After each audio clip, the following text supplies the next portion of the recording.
Welcome back, guys. It's time to finish off the NTS 2019 paper, allows 20 MCQs of the physics section. So let's get started. All right, so here we are, starting out from 181.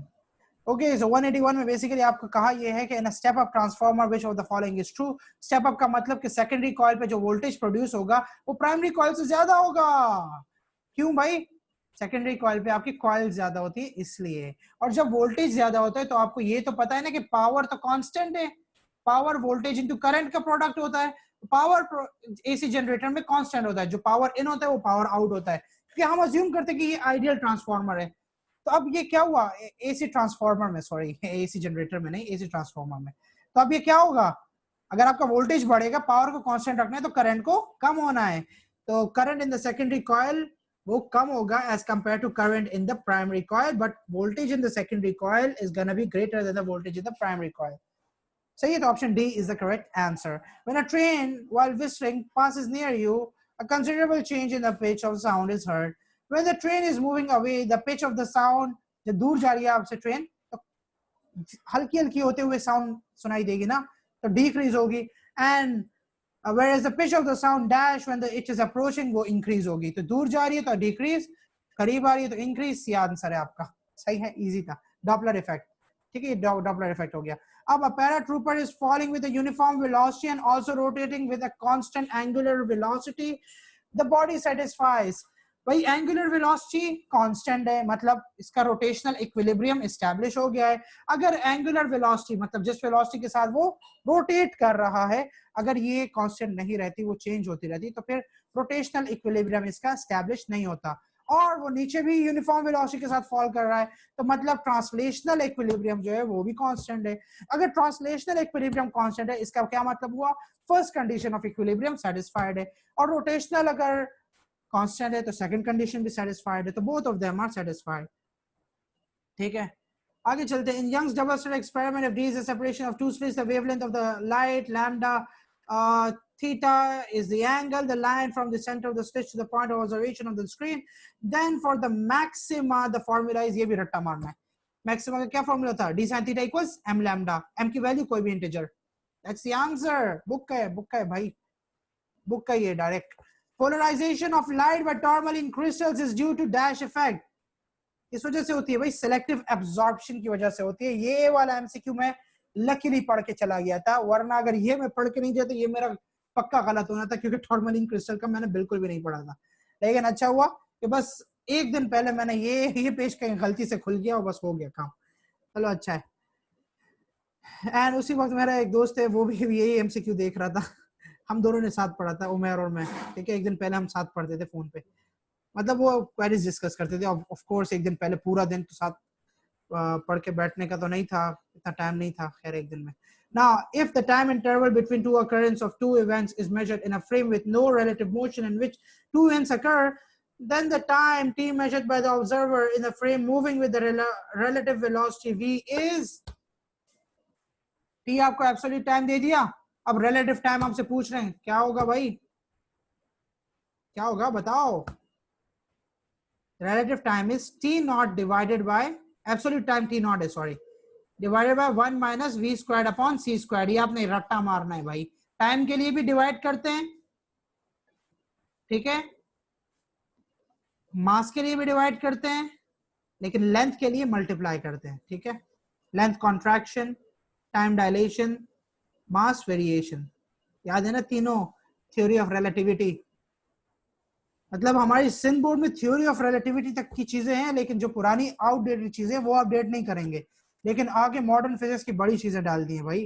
लेकिन ये एक अच्छी बात है कि modern physics, मतलब इतनी interesting physics भी उन्होंने डाली हुई है जो कि आइंस्टाइन ने बताई थी.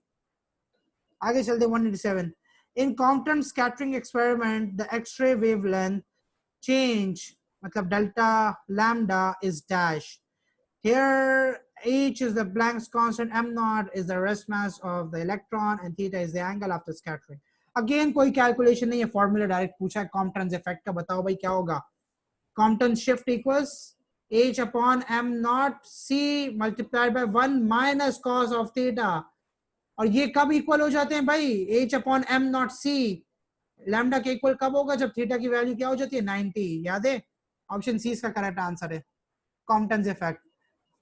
An electron is moving with a velocity v has a momentum of 3 raised to the power of minus 26 kg per meter kg ms minus 1. The de Broglie wavelength given to you is, भाई de Broglie wavelength निकालना है, de Broglie equation लगा लें, चाहिए de Broglie नहीं है भाई, de Broglie है, ठीक है, ये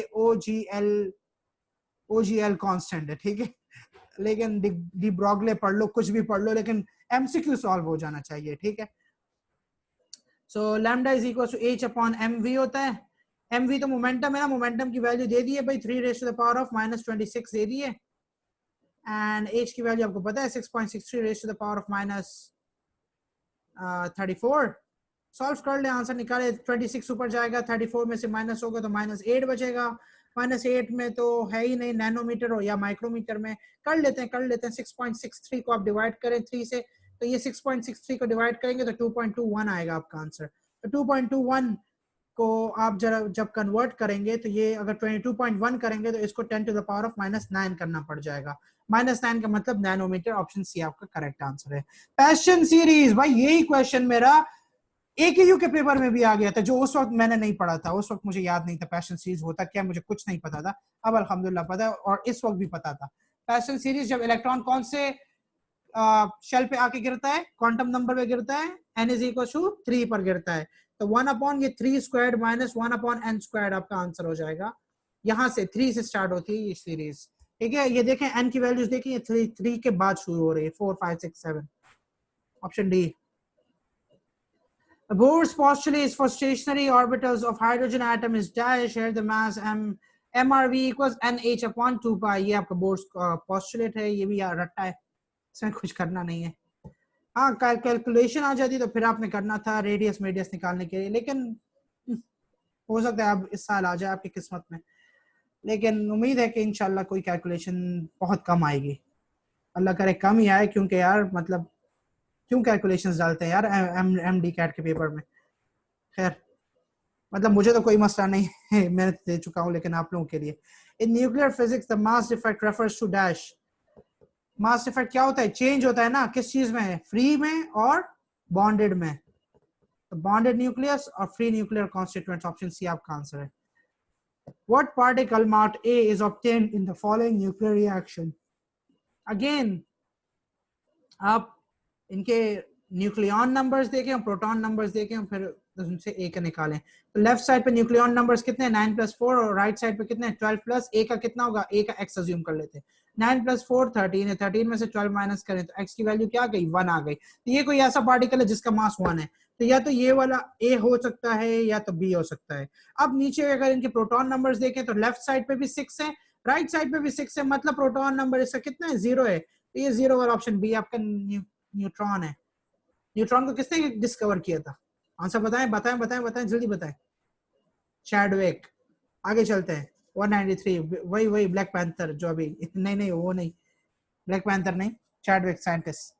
आगे चलते हैं, वैसे ये भी एक कॉमन एमसीक्यू आ चुका है, और सिर्फ फिजिक्स में नहीं केमिस्ट्री में भी आ चुका है, पास्ट पेपर्स में आया था, खैर यहाँ अभी तो नहीं आया। खैर, a changing current in a coil sets up a changing magnetic field around it when in which in turn induces an EMF in it. This phenomena is known as, भाई एक करंट है, एक वायर है, उसके अंदर current जा रहा है आगे और पीछे, तो उसके अराउंड एक चेंजिंग मैग्नेटिक फील्ड क्रिएट हुई, मतलब चेंज ऑफ फ्लक्स हुआ, तो अकॉर्डिंग टू फैराडेज लॉ एक कंडक्टर के अराउंड चेंजिंग फ्लक्स हुआ, तो उसमें तो ईएमएफ इंड्यूस होना ही है, लेकिन इस कंडक्टर ने अपने ही अंदर ईएमएफ इंड्यूस कर दिया, तो ये सेल्फ इंडक्टेंस हो गई। सही है, इंडक्टेंस का यूनिट बताएं जल्दी, हेनरी, गुड, ठीक है। In elastic collision the kinetic energy before and after the collision is dash, but the momentum of the system before and after the collision is dash. अच्छा, मेरे ख्याल से यहाँ पर इन्होंने कुछ टाइपो कर दिया, ये इन इलास्टिक कोलिजन है, ठीक है, in elastic collision kinetic energy before and after the collision is what, ठीक है, तो इन इलास्टिक कोलिजन में क्या होगा, नॉट कंजर्व रहेगी, ठीक है, चेंजेस, एंड टोटल मोमेंटम तो हमेशा कंजर्व रहता है, तो ऑप्शन बी आपका करेक्ट है, ठीक है, क्योंकि ये आगे की वर्डिंग को देख के जो है ना, ये इन इलास्टिक लग रहा है, इलास्टिक नहीं है ये, ठीक है, और इलास्टिक से कोई आंसर ऑप्शन मैच भी नहीं कर रहा, वैसे ऑप्शन ए मैच कर रहा है, लेकिन ये इन इलास्टिक है। the necessary condition for Boyle's law to hold. हाँ भाई, Boyle's law की कंडीशन जो कि न्यूटन साहब ने इग्नोर कर ली थी, जिसकी वजह से लाप्लास साहब आए। लैपलास उन्होंने बताया नहीं भाई ये वाली नहीं, ये वाली होती है। बॉयल्स लॉ में क्या होती है?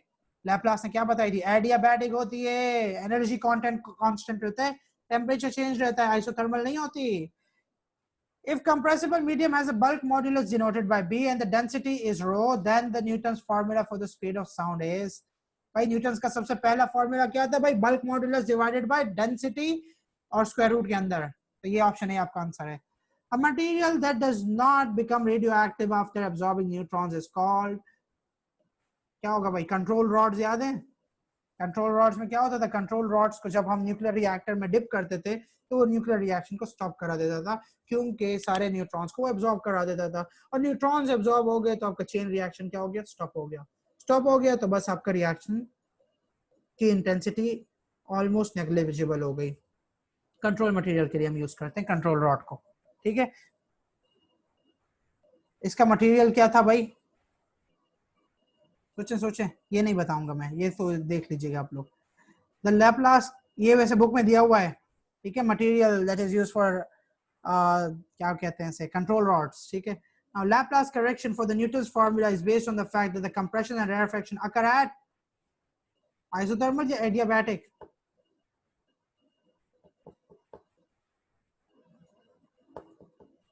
Laplace correction है, Newton's formula का है, ठीक है। It is based on the compressions and rarefactions occur at adiabatic process। एक मिनट, लैपलास करेक्शन एडियाबैटिक है। एक मिनट पीछे जाने दे मुझे, एक सेकंड।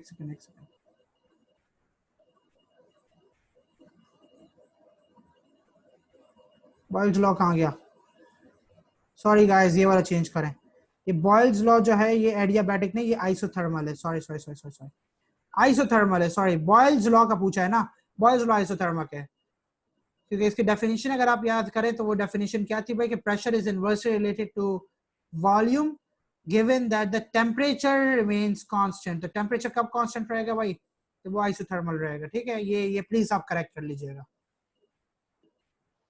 199 को देख लेते हैं अब। तो वो आइसोथर्मल अज्यूम किया था, लेकिन यहाँ पर लैपलास साहब ने कहा कि नहीं भाई ये आइसोथर्मल नहीं, एडियाबैटिक है। The internal energy of the system decreases in an adiabatic process. Which of the following must be true regarding this process? अच्छा, इंटरनल एनर्जी का क्या फॉर्मूला है भाई? Internal energy delta U is equal to Q plus W होता है ना। Q क्या है भाई? Heat energy supplied to the system. W क्या है? Work done on the system. अब वो कह रहे हैं कि आपका ये एक एडियाबैटिक प्रोसेस है, मतलब क्यू की वैल्यू होगी कांस्टेंट आपकी। चलो क्यू की वैल्यू आपकी कांस्टेंट है, अगर क्यू की वैल्यू कांस्टेंट है और फिर भी आपका इंटरनल एनर्जी फॉल कर रहा है, तो क्या मतलब हुआ कि वर्क डन क्या है? फॉल कर रहा है, राइज कर रहा है? फॉल कर रहा है, मतलब वर्क डन क्या है? नेगेटिव है। नेगेटिव कब होता है? Work done on the system या by the system? By the system. Yep.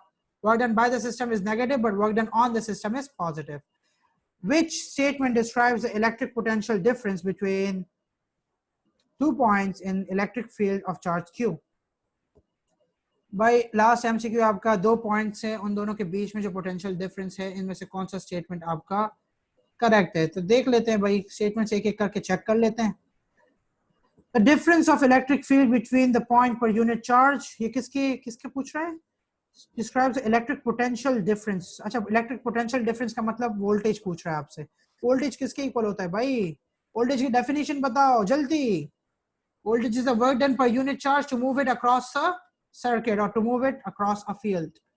तो work done per unit charge देख लो भाई। difference of the electric field between the point per unit charge, nah, the ratio of the power dissipated, nah, work done in moving the test charge between points divided by the magnitude of the test charge। That's your answer, and we are done with 200 MCQs of NTS 2019 MDCAT paper finally, alhamdulillah। And इसके बाद इंशाल्लाह 2018 के paper पर भी जाएंगे और AKU के दूसरे पेपर पे भी जाएंगे इंशाल्लाह। And all the best guys, that's almost everything about it, and do your best, work hard, don't give up। थोड़ी देर के लिए बस मेहनत करनी है, एंड इंशाल्लाह इसके बाद आपका और भी ज़्यादा बेहतर हो जाएगा, ठीक है। बस ये वक्त गुजर जाए इंशाल्लाह, यही थोड़ी देर की मेहनत है। आप ये मेहनत करें करें, खूब करें, इंशाल्लाह आपको फल भी बहुत अच्छा मिलने वाला है, ठीक है। बट मेहनत करते रहें, मेहनत नहीं छोड़नी आपने, ठीक है। एंड दुआ में याद रखिए, इंशाल्लाह you'll make it. Allah Hafiz.